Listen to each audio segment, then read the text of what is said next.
Éric Zemmour. Bonsoir Benjamin Diamé. Merci d'être avec nous ce soir dans Tout le monde veut savoir, ancien candidat à l'élection présidentielle, président du parti Reconquête. Beaucoup de sujets à aborder avec vous ce soir, bien sûr la situation politique. Est-ce que ce budget vous convient, vous qui aviez appelé à ne pas censurer Michel Barnier? On parlera également des chiffres de l'immigration, du droit du sol, de celui qui semble être votre modèle, Donald Trump.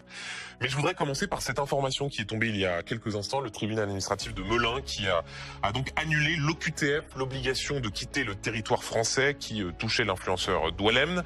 Est-ce que vous considérez ce soir que cette décision de justice, la conséquence qui est que Doualem est libre, c'est un échec, c'est une défaite pour Bruno Retailleau, le ministre de l'Intérieur? C'est évidemment un échec pour Bruno Retailleau, mais c'est un échec pour la France, parce que nous allons voir, puisque vous m'avez dit qu'on allait parler maintenant de l'Algérie, c'est la France qui est ridicule. Et cette décision de justice sert les intérêts d'un pays qui nous déteste et qui s'appelle l'Algérie. Il faut voir ça aussi. C'est pour ça que je vous parlais d'équilibre. Donc, allons sur le sujet de l'Algérie, qui est le sujet essentiel en vérité.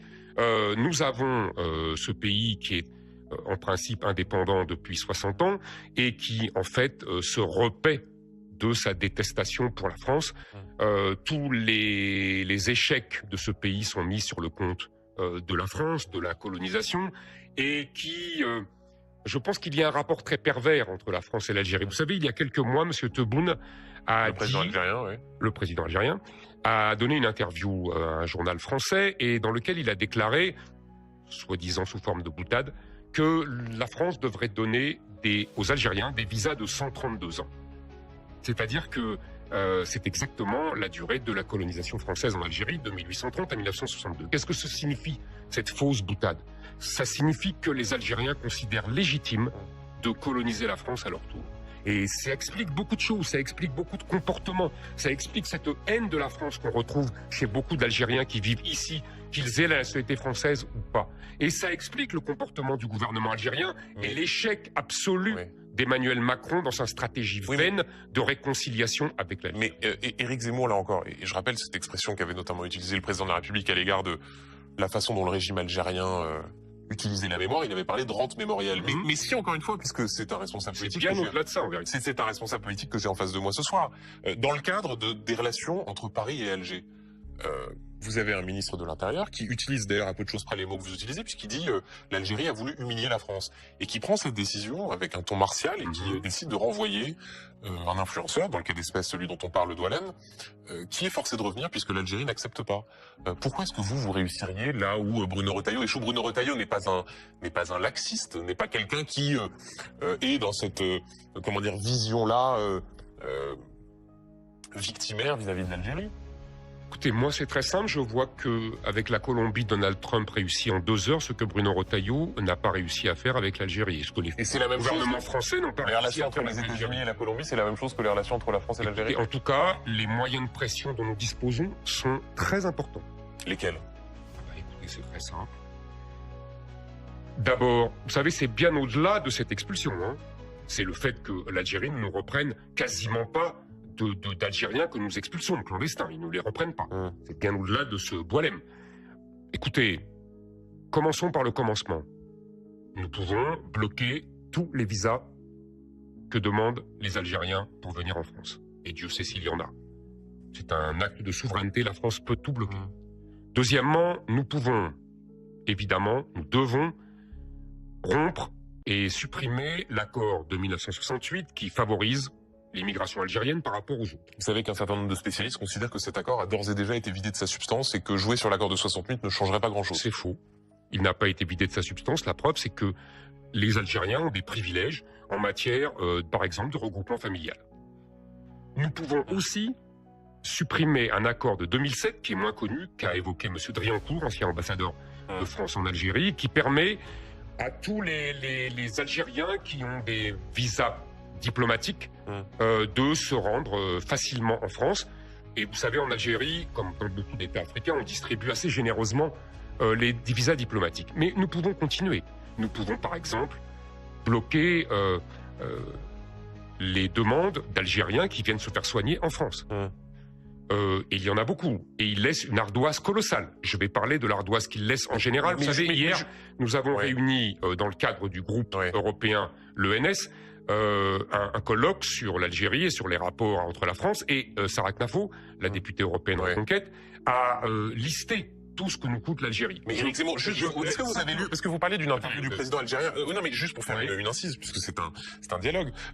Moi j'ai lu, et sans doute comme vous, l'interview du président algérien dans les colonnes de l'opinion, qui répondait à toutes ces possibilités, et qui disait au fond, sur les transferts d'argent, il y en a pas énormément, sur les rapports économiques qu'il y a entre la France et l'Algérie. L'Algérie est un pays qui fait du commerce avec d'autres pays. Donc est-ce que vraiment toutes ces mesures-là, ceux qui sont au pouvoir, pourquoi n'utiliseraient-ils pas cet arsenal-là et ce dont vous parlez? Mais parce que ils sont dans une vision culpabilisée, je ne dis pas culpabilisatrice, puisque c'est nous qui sommes culpabilisés, de l'Algérie. Et donc moi pas. Donc je continue. Parce que M. Tebboune peut très bien, mais c'est très bien d'ailleurs, M. Tebboune, j'ai vu, a dit que les Algériens ne se feraient plus soigner en France. C'est très bien parce qu'il ferait bien de payer la note qu'il a laissée. Parce que je vous disais qu'hier, Sarah Knafo a fait l'étude de tout ce que nous coûte l'Algérie. C'est un total de 9 milliards par an.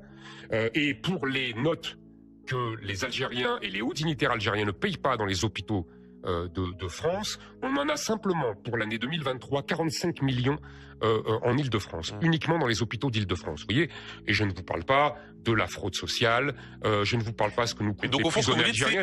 C'est rupture absolue de tout rapport diplomatique avec l'Algérie. Oui, rupture avec l'Algérie. S'ils continuent à ne pas nous prendre leurs clandestins et à même nous envoyer. Et je peux continuer. Il y a aussi les étudiants algériens qui viennent en France et que nous finançons, à qui nous payons des bourses pour venir étudier en France. Et je pourrais... Alors là, si vraiment il y a un véritable affrontement, eh ben, l'arme nucléaire est simple. C'est la saisie des biens des dignitaires algériens en France. Comme nous avons fait aux oligarques russes. Je voudrais qu'on... Vous voyez qu'il y a des moyens. Oui, mais dans un instant, vous rétorquez un élément sur les rapports et le rapport de force avec l'Algérie. Je voudrais juste vous montrer cette image en exclusivité, celle de l'influenceur Doualem qui a donc quitté le centre de rétention administrative où il était en rétention suite à cette décision du tribunal administratif de Melun qui a donc annulé l'obligation de quitter le territoire. On le voit juste ici en train de sortir de ce centre de rétention administrative. Dans le cadre de l'Europe des Nations. Et on avait invité l'influenceur qui a justement dénoncé M. Boualem, un Algérien, qui nous a expliqué avec une grande franchise et une grande honnêteté comment l'Algérie, depuis 50 ans, éduquer sa jeunesse à haïr la France. Il nous l'a dit lui-même. Il nous a dit, même moi, quand je suis arrivé en France, j'estimais que c'était tout à fait normal que la France nous devait de l'argent. Avec Éric Zemmour, une histoire coloniale qui existe. Mais c'est pour ça quand vous utilisez l'exemple du rapport entre les États-Unis et la Colombie, que je sache, les États-Unis n'ont pas colonisé la Colombie. Et alors, vous savez, pour les pays d'Amérique du Sud, les États-Unis sont pires qu'un colonisateur, c'est un autre sujet.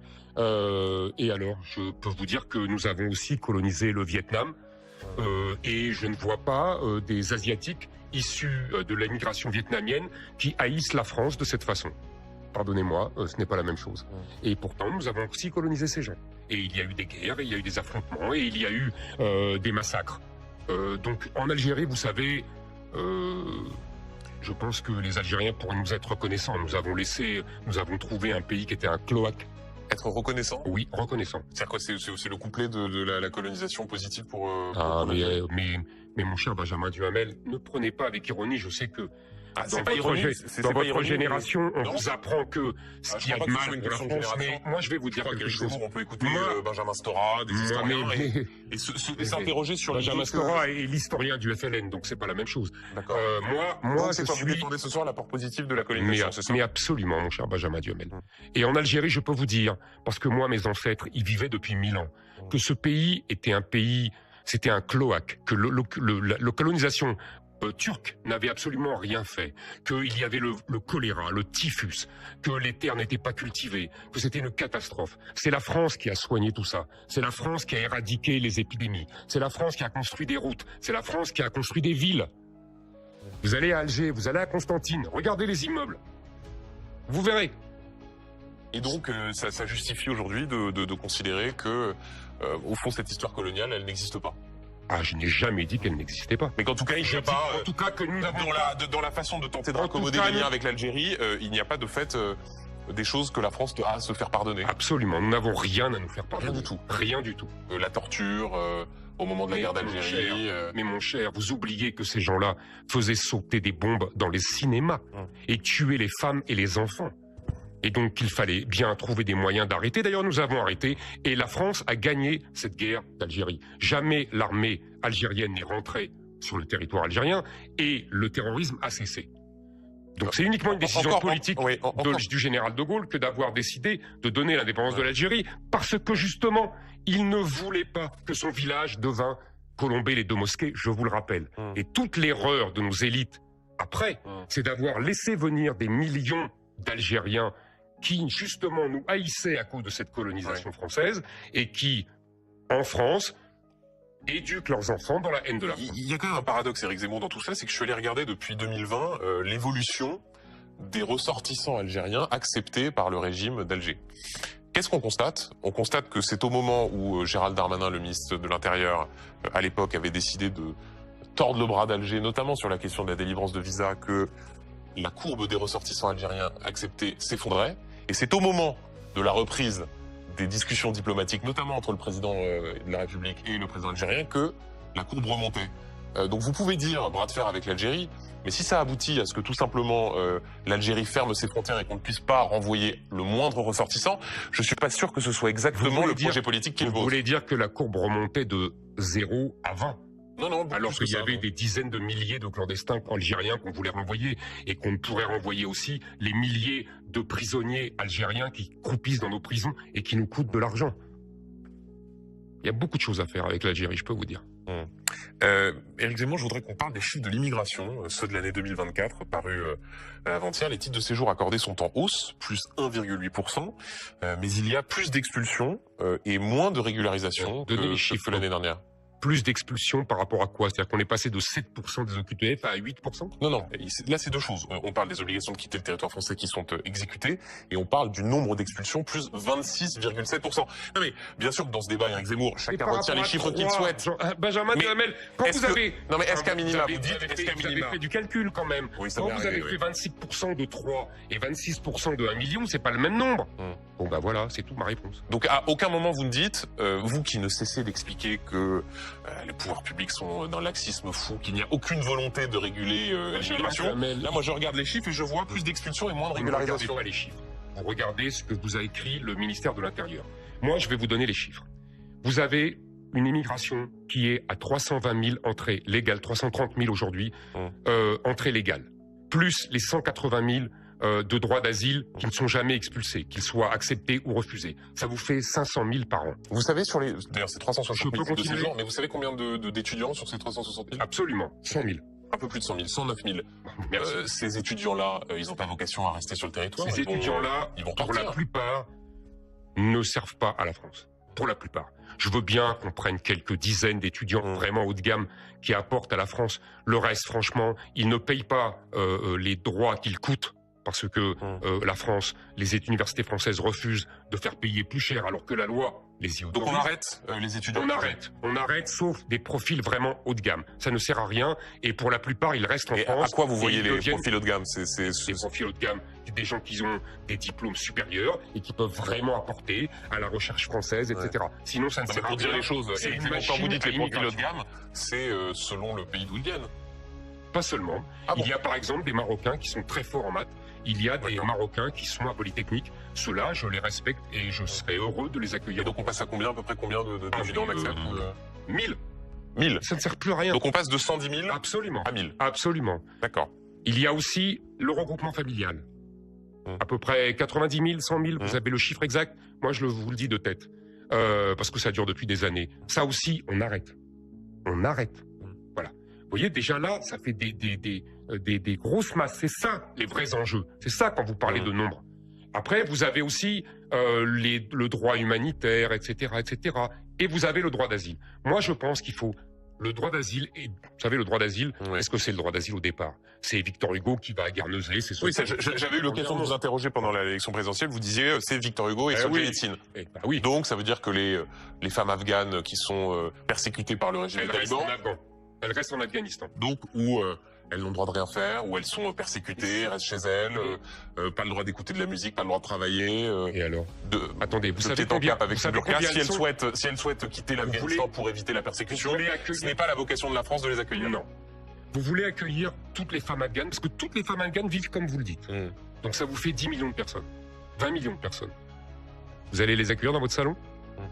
Non mais c'est assez étonnant. Non mais moi aussi, je veux vous montrer les limites de votre pseudo-humanisme. Mais c'est pas du pseudo-humanisme, Éric Zemmour, puisque vous citez... Ça finit par un Afghan qui va tuer un gamin demain. Je parlais des femmes afghanes, Éric Zemmour. Je parlais des femmes afghanes. Elles ont des enfants. Et je m'interroge sur, d'abord, le fait que vous ne cessez de vanter la spécificité française, le message que la France a apporté au monde. Que vous parlez il y a un instant du droit d'asile en disant le droit d'asile c'est notamment Victor Hugo. La France de Victor Hugo, elle accueille pas les femmes afghanes en France? Non, la France de Victor Hugo, elle n'accueille pas les femmes afghanes. Ah bon? Parce que le droit d'asile à l'époque de la France de Victor Hugo, c'est uniquement pour des gens qui sont comme Victor Hugo, c'est-à-dire des réfugiés politiques et des grands intellectuels.